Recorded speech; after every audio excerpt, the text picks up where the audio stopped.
right. Hi, everyone. Good evening. My name is Audrey. Welcome to my 100-day project. Today is day 81, and I'll be painting some starfruit. I'm really nervous. I'll just get that out of the way. I hope you all had a good weekend. I don't know if you can tell, but I actually cut my hair. Ah! You know that feeling like after the haircut and then you run your, fingers through your hair and you're like, "Oh, that's it," you know?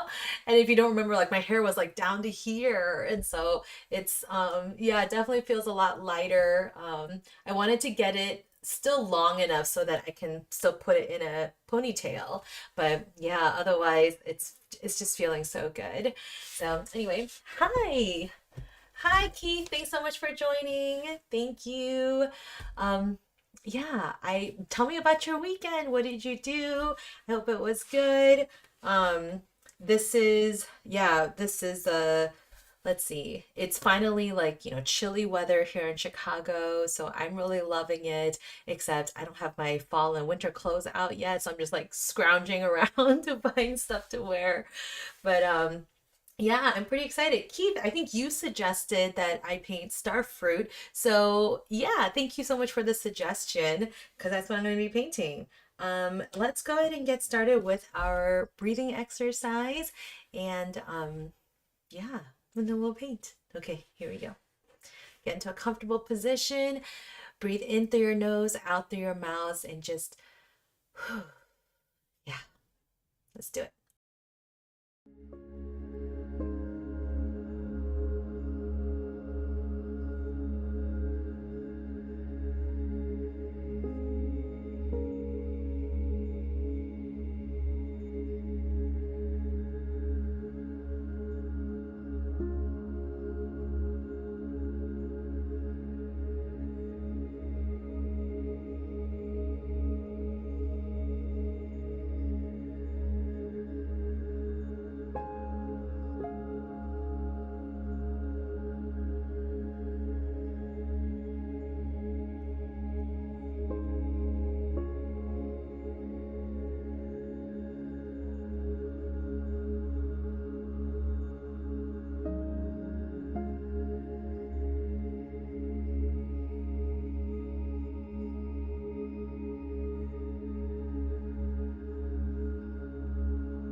Okay, let me bring us back together. All right. Yeah, Keith. Yes, it was your suggestion, so I'm excited to paint it.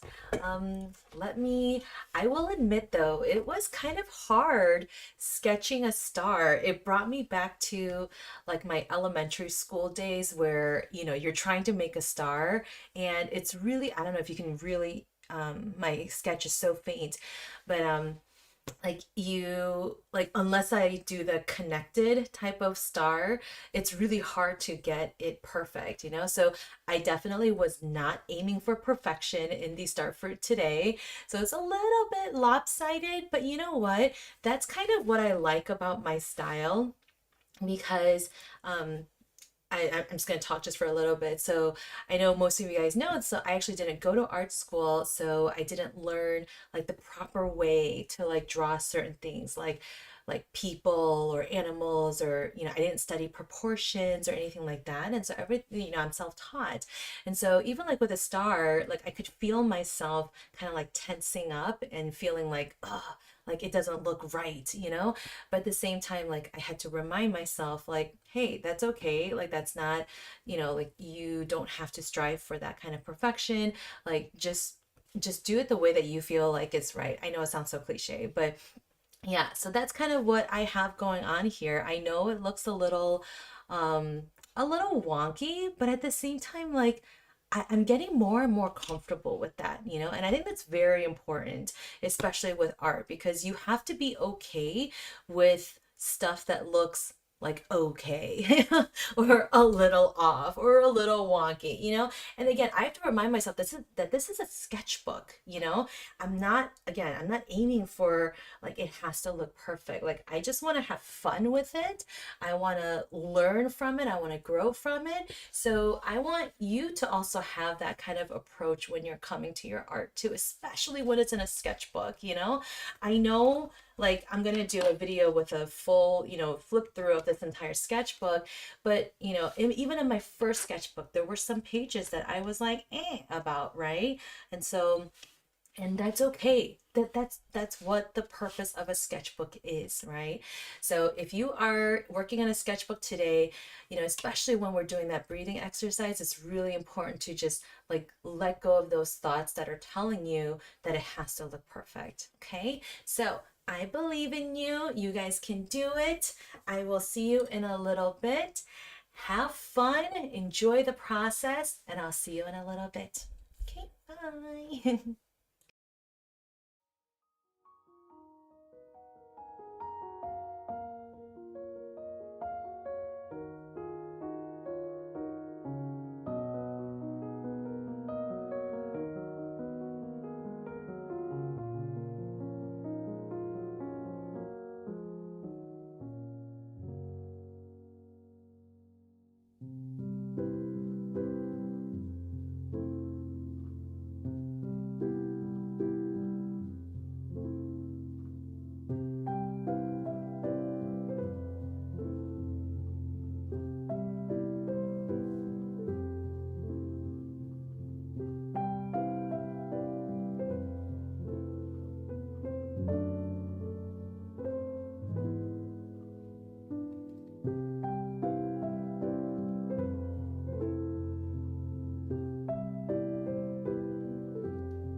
I'm just about to finish up my painting. I am so happy with how it turned out. Let me just catch up on some of your comments. Hi, Linda. Hi, Stacy. Thank you for coming. No worries. If you're late, you can pop in at any time, watch the replay at any time.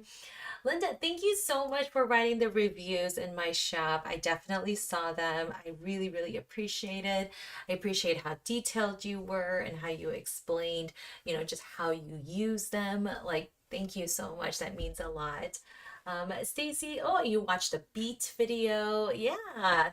I really liked the beets too. I mean, like, look at them. They look so happy. I actually really don't like to eat beets, so it's kind of ironic that I love this painting, but I really don't like to eat them. But yeah, I love how these two are also right next to each other on the or in this sketchbook because yellow and purple are complementary colors, although this is more like a red violet. Um, but I really feel like these two really stand out because they're complementary colors, but the green kind of helps, neutralize them. And yeah, they're just really popping off the page. It looks so cool. Yeah, I don't know what else to say. I'm really happy with how this turned out. I think what helped, and this might be a good tip for those of you who are, just learning how to paint or wanting to learn like how to like deconstruct subjects. So for me, like I really start out with the overall shape of it, right? So with the star fruit, it's really easy because it's a star, right? But the tricky part was the outside fruit part. Oh, and I just realized I forgot the stem on this one. Sorry, one second. Okay, so I realized that yeah, you need to start with the overall shape. So the cut fruit is obviously easy because it's the shape of a star, but then the fruit itself is a little bit more difficult because you want to show the I don't know what to call it, like because it's a star shape, right? There's a lot of pointy ends or pointy sides or edges to the fruit, and so you want to try to show them, right? And so then what you do is, so I still sketch the overall shape of it, which was like, long pointed oval shapes, right? And then from there, then you look at the values. So values refers to the relative lightness or darkness of a color, right? And so what helps sometimes is to turn that photo or picture into black and white, because then you'll be able to see in grayscale, like what are the darkest areas and what are the lightest areas, right? And so I just try to apply that then to a complicated subject like this, right? Because if you really look at the fruit itself, there are lighter areas and then there are darker areas. So I just chose like 2 or 3 different values of this yellow color and then just match the value to where it needs to go on the fruit. And then bada bing, bada boom, like it looks like it has edges, pointed edges to it, right? I don't want to overcomplicate my painting. So I just kept it very, very simple. And then from there, then you add a little bit more detail to make your subject pop out even more. So like for example, like on the fruit, I noticed that it had green edges, right? Like slightly. And so I added some of those green edges. And then even on the star fruit itself, because these edges are green, it's going to have a little bit of that green right here in the corners of the stars too, right? So I added those. And so that's really all you need. And I think that's how I really taught myself, like to really deconstruct a subject. First, look at the shape, look at the values, and then like 1 or 2 extra details that will help like make it really pop. That's really all I can say. So like even for the beat, right? Like these wedges, right? When you look at the value, one side is going to be darker, one side is going to be lighter because the light is shining in one direction, and so it's going to cast a shadow on one side. So because you have this darker value here, lighter value here, it automatically makes this look three-dimensional, right? And then the extra details that I added were just these, lines to show a little bit of texture, and there you go. So hopefully that was, helpful. Again, if you're just learning how to draw or paint and you look at a subject like a starfruit, like I said in the very beginning, I was a little intimidated because I was like, oh, I don't know how to draw stars. I don't know how I'm going to paint this fruit. Like, it did look intimidating, but then, I have to remind myself even of just my simple steps of how to deconstruct of how to deconstruct a subject. And so that's really it. Shape, value, details. All right. Maybe I'll try to do a separate video on just that to give you some more examples, but hopefully that was helpful. Okay. Well, thank you again so much for joining. I think Charcoal was here. Oh, I don't know if you can see him passed on the floor over there. We did go on a walk right after dinner, so he might be feeling a little bit tired. Yeah, he looks really tired. But he also had like a really big, not like argument or fight, but he did have like a spat with the cat Aslan. So yeah, so he might just be kind of pooped out from that. Anyway, thank you so much for joining. Here is this page. Like, seriously, I love this purple and yellow right next to each other. They look so good. And I officially only have 1, 2, 3, 4, 5, 6, 7 pages left in this sketchbook. Wow. I mean, I have a third one ready to go, but look at all these beautiful colors. I love it. I feel like I should make like a rainbow. Like, I just had an idea, like a rainbow of fruits and veggies. Okay, ideas brewing, ideas brewing. Anyway, thank you so much for joining. I won't be live tomorrow, but I'll be live on Wednesday and Thursday, and I'm just going to continue to paint fruits and veggies. So I'll see you then. If you're still here with me, please like this video. And if you're not subscribed, go ahead and push that subscribe button so that you know when I'm going to be live next. You can be part of this little watercolor and gouache community. And if you want to support me, you can head to that link right up here, ko-fi.com/AudreyRodDesign. And you can find me at all of these social media channels above. Thank you again so much. You guys are the best. I'll see you on Wednesday. Bye.